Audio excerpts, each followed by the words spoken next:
Hola amigas y amigos, yo soy Marcos Ordóñez y esto es Cómics 21. Miguel Ancho Prado empezó a publicar en el fanzine Cero junto a Das Pastoras, Veroy, Garcés, Ratera y Ferri. A principios de los años 80, varios de ellos volverían a coincidir en las revistas de Tutén, 1984 y Creepy. Ahí empezaron sus carreras profesionales. Prado debutó con su serie Fragmentos de la Enciclopedia Délfica, a la que siguió Estratos. Luego, en Cairo, publicó Trazo de Tiza y Manuel Montano. En 2003, Neil Gaiman lo invitó a participar en una edición colectiva de Sandman. En 2013, recibió el Premio Nacional del Cómic por su álbum Ardalén.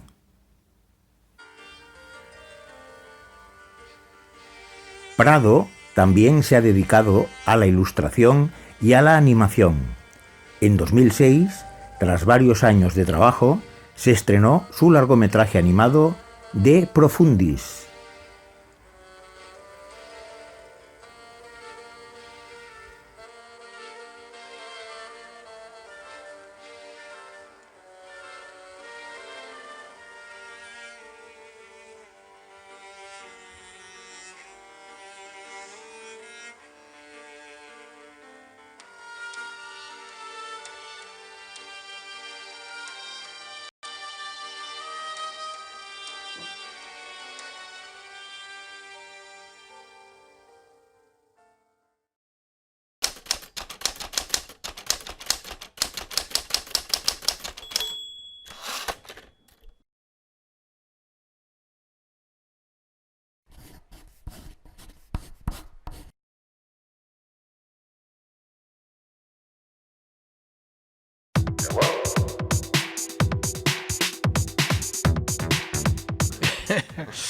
Pues toda una experiencia.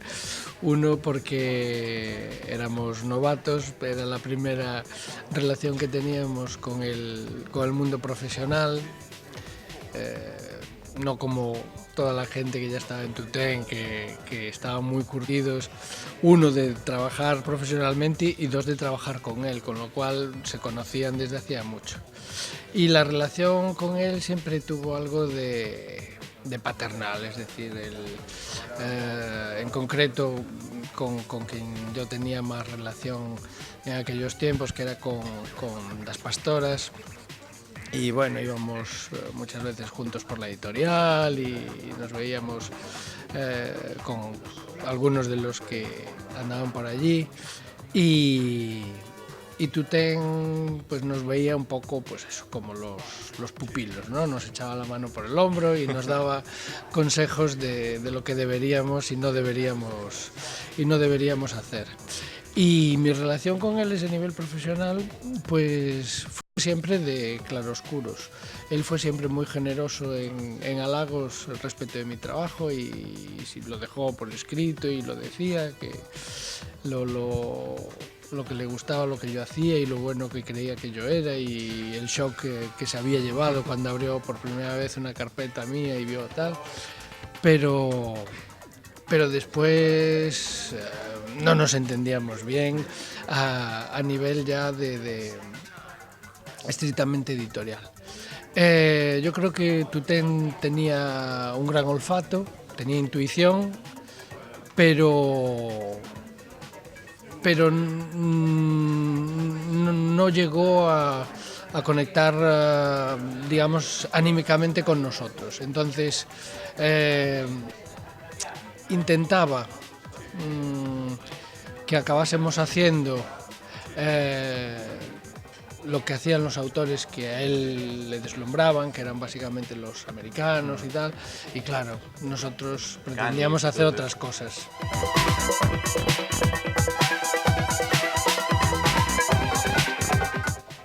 Bueno, efectivamente, empezar en aquel momento fue muy estimulante. Se editaba mucho, había mucha gente joven empezando, y por tanto realmente el intercambio de ideas, de de estilos y tal, era, ya digo, muy estimulante y realmente había un caldo de cultivo en el que constantemente se estaban generando cosas.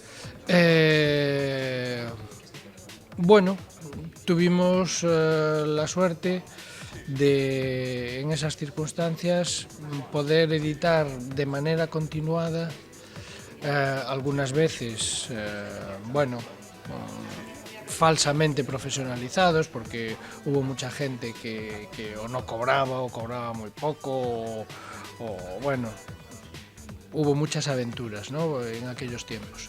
Pero lo cierto es que podíamos publicar y podíamos ver nuestros trabajos, lo cual era muy importante, al lado de autores consagrados. Y de repente, cuando tú estabas en el fanzine con tus colegas, te parecía que lo que estabas haciendo era magnífico y tal, pero claro, cuando estabas al lado de Corben o de Moebius o de cualquiera de estos, pues ya decías, bueno, igual tengo que revisarlo, ¿no? Entonces, en ese sentido, fue la verdad un momento muy efervescente.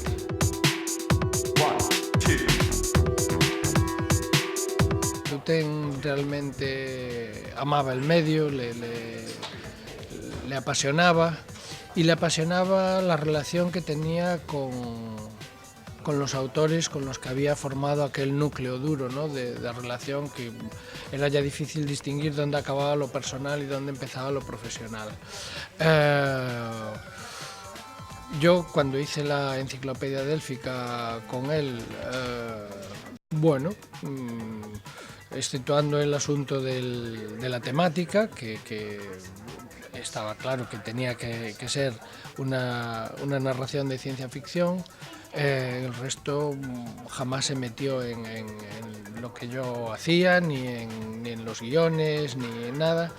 Y como mucho me daba consejos de esos que decía, de la mano por la espalda, ¿no? Y me decía que piensen menos, que hablen menos, que yo ya apuntaba por dónde me iba a mover, y él pues esperaba que con mi capacidad de dibujo que la explotase más en otro tipo de historias. Pero sé que la enciclopedia délfica le gustó. Yo creo que de todas mis obras fue la única que realmente le gustó. ¿Sí? Stratos no le gustó ya. No le gustó. No, y me lo dijo abiertamente. Cuando vio de guión posiblemente sí le gustase, pero cuando vio el dibujo recuerdo que me dijo, chico, nen, aquí pasa algo, tú antes sabías dibujar y ahora te has olvidado.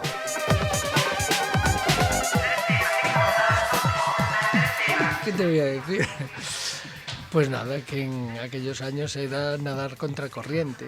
Tenías que convencer a todo el mundo, tenías que convencer a los editores, tenías que convencer a tus propios amigos, que muchos de ellos pues estaban en otros tinglados y tenían otra concepción, y tenías que convencer a los propios lectores que bueno, tenían que ir haciendo esa adaptación al mismo tiempo que la estábamos haciendo nosotros, ¿no?, los autores, y era complicado, sobre todo porque tenías que justificarlo todo tenía que tener una razón de ser. Y yo me acuerdo cuando acabé Stratos, precisamente, que era obra de género, y le dije a Tutén que no quería hacer más ciencia ficción y que quería pasarme al cómics internacional, porque como aquello no tenía ningún tipo de directriz, podría hacer lo que quisiese, y me pidió que le explicase qué era lo que quería hacer. Tenía que explicarle que quería hacer crónicas incongruentes, y yo mismo no sabía cómo explicar, pues, ¿qué es crónicas incongruentes? No, a ver, quiero coger determinadas situaciones de la vida real, y claro, Tutén me miraba así, wow. Sí, pero ya también me cogió un día en el despacho y me dijo, nen, esto lo he publicado en la revista, pero jamás lo sacaré el libro.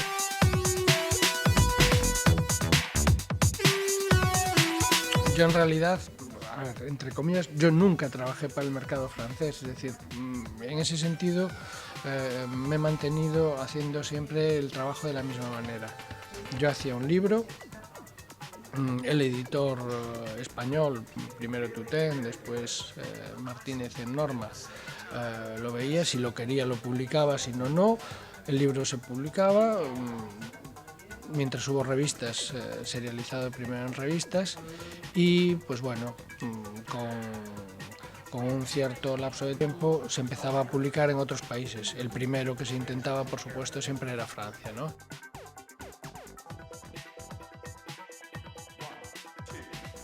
Hombre, sí. El mercado franco-belga está, pues, seamos generosos y digamos que solo a 50 años. Sí, no, está claro. Esas son distancias que un colectivo grande, es decir, un país, tarda mucho en recuperar. Entonces yo me acuerdo, por ejemplo, cuando me dieron, pues no sé si fue el primero o el segundo premio en Angoulême, al mejor libro traducido, era ministro de Cultura Jorge Semprún y era ministro de Cultura en Francia Jacques Lang. Bien, a los 5 días de recibir el premio yo tenía una carta, no un telegrama, una carta de Jacques Lang. Por supuesto, ya sé que no la escribió él, pero es decir, el Ministerio de Cultura francés se molestó en escribir una carta, pasársela a la firma, él la firmó y la envió, y estimado señor, nuestra felicitación,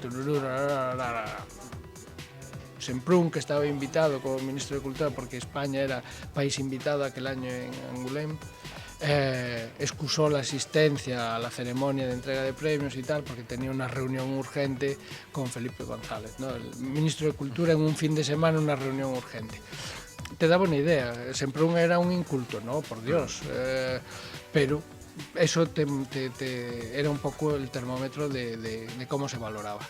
Y bueno, han cambiado las cosas. Afortunadamente en España hemos hecho un gran camino, pero los franco-belgas lo llevan en el genoma. Es decir, el cómic es algo que está totalmente incorporado al mundo cultural francés y los matices son mínimos, ¿no?, en esa valoración.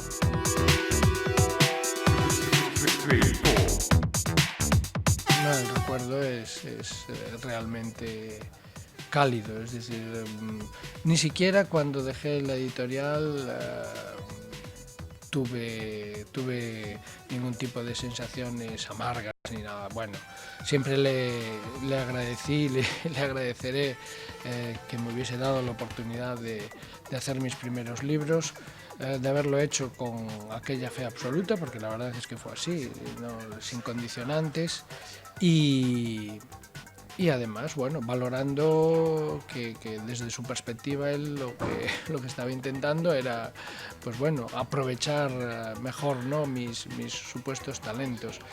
Y mi relación con él fue muy cordial e incluso divertida durante bueno, una gran parte, ¿no?, de aquel tiempo, sobre todo el tiempo que viví aquí en Barcelona. Y después, bueno, cuando ya nos fuimos distanciando más desde ese punto de vista, pues, de concepción, ¿no?, de lo que yo quería hacer y de lo que él quería continuar haciendo en las revistas, pues bueno, nos fuimos distanciando incluso en esa relación personal. Pero mi recuerdo es divertido y es bonito y